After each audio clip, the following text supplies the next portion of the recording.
Hello students, कैसे हैं आप सब। उम्मीद करता हूँ आप सब अच्छे होंगे। जीनियस स्टडी पॉइंट में एक बार फिर आपका स्वागत है। आज हम केमिस्ट्री के नए टॉपिक के साथ में आए हैं। आज का टॉपिक क्या है बच्चों? मोलर चालकता और तुल्यांकी चालकता में संबंध। ठीक है, आप लोगों ने इंटर की केमिस्ट्री में ये दोनों ही टॉपिक, दोनों ही हेडिंग पढ़ी होंगी, लेकिन आज हम इन दोनों में रिलेशन समझेंगे कि इन दोनों में रिलेशन क्या है, संबंध क्या है। देखो, संबंध बताने से पहले एक बार आप लोग ये काम करिए कि हमारे चैनल को सब्सक्राइब करिए और खूब ज्यादा से ज्यादा शेयर करिए। ठीक है, कम से कम एक बार शेयर कर दिया करो चैनल को, ताकि ये वीडियो जो है वो किसी और के पास भी पहुंच जाए और कोई दूसरा बच्चा का इस वीडियो को देख के थोड़ा उसका भी कुछ फायदा हो जाए। ठीक है, तो चलिए अब क्या करते हैं, टॉपिक को शुरू करते हैं। तो सबसे पहले मैं आपसे ये पूछना चाहूंगा कि मोलर चालकता को हम किससे डोनेट करते हैं, और तुल्यांकी चालकता इसको किससे डोनेट करते हैं। सबसे पहले तो ये बात समझना बहुत जरूरी है। ठीक है, अधिकतर बच्चों को नहीं पता होता है कि मोलर चालकता को हम किससे लिखते हैं और तुल्यांकी चालकता को हम किससे लिखते हैं। तो मोलर चालकता को हम लिखते हैं लैम्डा एम। ये लैम्डा पढ़ते हैं, इसको सफिक्स में इसके एम होता है। लैम्डा एम यानी मोलर चालकता हो गई, और लैम्डा ई क्यू बच्चों होता है ये तुल्यांकी चालकता, इक्वावेलेंट कंडक्टिविटी। ई क्यू मतलब होता है इक्वावेलेंट कंडक्टिविटी यानी तुल्यांकी चालकता। ठीक है, इतना आप समझ गए होंगे। तुल्यांकी चालकता यानी लैम्डा ई क्यू और मोलर चालकता यानी लैम्डा एम, इन दोनों में रिलेशन क्या है। ठीक है, तो इनको रिलेशन इसका ज्ञात करने से पहले सबसे पहले हम इन दोनों का जो फार्मूला होता है वो लिख लें। ठीक है, तो मोलर चालकता का फार्मूला क्या होता है? मोलर चालकता का फार्मूला आप लोगों ने अपने सिलेबस में खूब अच्छे से पढ़ा होगा। लैम्डा एम बराबर होता है, ये होता है बच्चों कप्पा। इसको कप्पा पढ़ते हैं, इसको के नहीं पढ़ेंगे आप। के एक अलग चीज है। के को बच्चों देखो हम इस तरीके से लिखते हैं, और कप्पा को जब हम लिखते हैं तो थोड़ा इसको गोल कर देते हैं। ठीक है, या यूं कह दो कि पहले आप सी बना लें और उसके साइड में डंडा लगा दें, तो वो कप्पा कहलाता है। ठीक है, कप्पा मतलब विशिष्ट चालकता। ठीक है, तो कप्पा इंटू 1000 और बटे में एम। एम क्या होता है बच्चों? मोलरता होती है। तो ये मोलर चालकता का फार्मूला हो गया, कप्पा इंटू 1000 बटे में एम। कप्पा हो गया विशिष्ट चालकता, एम हो गई मोलर या कह दो मोलरता। ठीक है, और लैम्डा एम क्या है? मोलर चालकता। इसको मान लो आप समीकरण 1। ठीक है, अब लिख ले आप तुल्यांकी चालकता का फार्मूला। तुल्यांकी चालकता को हम लैम्डा ई क्यू से लिखते हैं। किससे लिखते हैं? Lambda E Q. हमने आपको फिर बताया ई क्यू मतलब होता है इक्वावेलेंट कंडक्टिविटी, तुल्यांकी चालकता। बात समझ में आई? तो तुल्यांकी चालकता का फार्मूला क्या होता है? सेम यही फार्मूला है, केवल मोलरता की जगह क्या लिख देंगे? नॉर्मलता। तो कप्पा इंटू 1000 बटे में क्या आएगा बच्चों? एन आएगा। कप्पा क्या है? विशिष्ट चालकता है, और एन क्या है? नॉर्मलता है। ठीक है, ये क्या होगा कि समीकरण बच्चों 2 हो जाएगी। अब इनको हम भाग कर लेंगे।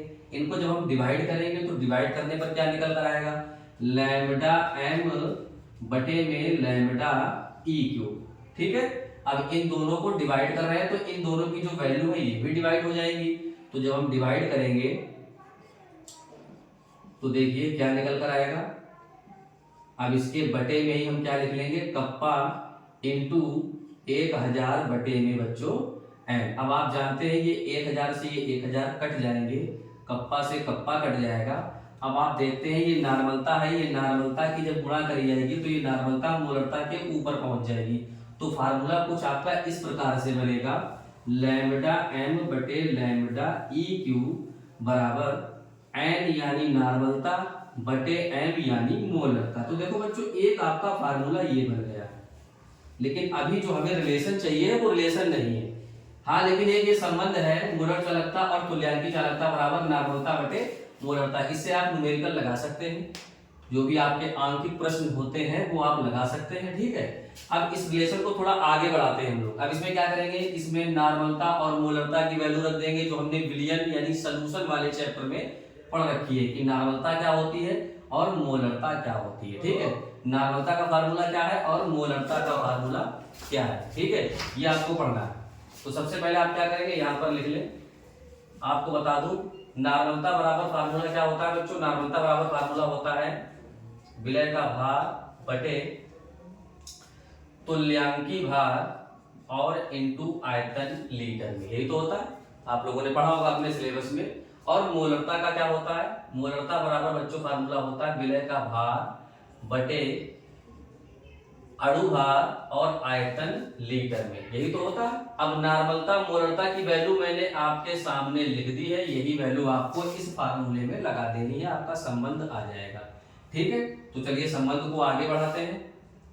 लैम्डा एम बटे लैम्डा ई क्यू बराबर लैम्डा एम बटे लैम्डा ई क्यू बराबर क्या है, एन बटे एम। अब एन की वैल्यू क्या है, एन की वैल्यू ये मैंने लिख दिया आपके सामने, डब्ल्यू ए बटे में ई इंटू बी एस, और इसके बटे में क्या आएगा बच्चों, W A upon M A गुणे बी एस। अब इसमें कुछ कटेगा बच्चों, कटेगा क्या, आयतन से आयतन कट जाएगा, भार से भार कट जाएगा, वेट कट गया। ठीक है, अब क्या बचा, एम ए यानी क्या हो, विलय का अणुभार, ये कहां पहुंच जाएगा बच्चों, तुल्यांकी भार के ऊपर पहुंच जाएगा जब गुणा करेंगे। तो लैम्डा एम बटे लैम्डा ई क्यू बराबर क्या निकल कर आएगा, एम ए ऊपर पहुंचेगा ना, एम ए बटे में ई आएगा ना बच्चों, एक तो रिलेशन ये हो गया। ठीक है, इसको भी मैं यहां पर क्लोज कर देता हूं। एम ए क्या है, विलय का अणुभार है, बताता चलूं आपको, एम ए को कहते हैं विलय का अणुभार। विलय क्या होगा, जैसे यूरिया, ग्लूकोज, सुक्रोज, हाइड्रोक्लोरिक अम्ल, सोडियम क्लोराइड, सल्फ्यूरिक अम्ल, यानी जो जिन चीजों को हम विलयन बनाने के लिए यूज करते हैं, या कह दो जल के अंदर डालते हैं, विलायक के अंदर डालते हैं, वो विलय होता है, उसका अणुभार है। ई क्या है, तुल्यांकी भार। अब इसमें आप ई की वैल्यू रख दे, तो ई की वैल्यू भी यहाँ पर हम लिख देते हैं आपके लिए। ई बराबर क्या होता है बच्चों, ई बराबर होता है अणुभार बटे संयोजकता। अणुभार को हम लिख लेते हैं एम ए से, और संयोजकता को लिख लेते हैं एन से। एन होता है संयोजकता, ठीक है, यानी वैलेंसी। तो ई बराबर एम ए बटे एन है, तो ई की वैल्यू जो है वो यहाँ पर रखते हैं आप। तो लैम्डा एम बटे लैम्डा ई क्यू बराबर क्या निकलेगा, एम ए तो आपके पास पहले से है, ई की वैल्यू क्या है, एम ए बटे में एन, एम ए से एन में कटेगा बच्चों, एन ये ऊपर पहुंचेगा, तो लैम्डा एम बटे लैम्डा ई क्यू बराबर क्या निकला, एन।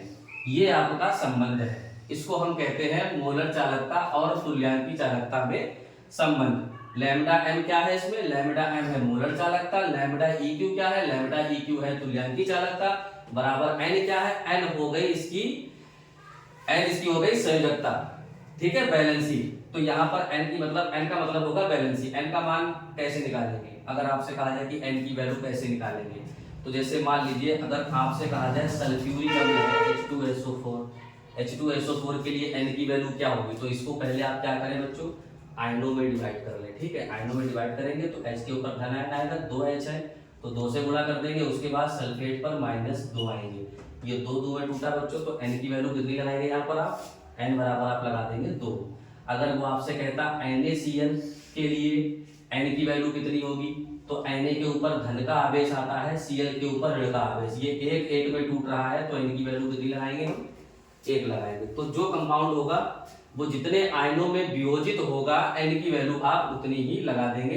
ठीक है, इस तरीके से हम आप क्या करेंगे, इस फार्मूले से जो न्यूमेरिकल है वो आप लगा सकते हैं। अगर पेपर में ये संबंध लिखने के लिए आता है तो आप इसी तरीके से लिखेंगे, इसमें कोई भी आपको थ्योरी लिखने की जरूरत नहीं है। डायरेक्ट आप क्या करेंगे, मोलर चालकता और तुल्यांकी चालकता के जो फार्मूले होते हैं, जो सूत्र होते हैं, उनको लिखकर आप इस संबंध को ज्ञात कर सकते हैं। ठीक है बच्चों, उम्मीद करता हूँ आपको यह संबंध बहुत अच्छे से समझ में आया होगा। अगर अच्छा लगा हो आपको वीडियो हमारा, तो वीडियो को लाइक करें, शेयर करें और सब्सक्राइब करना ना भूलें।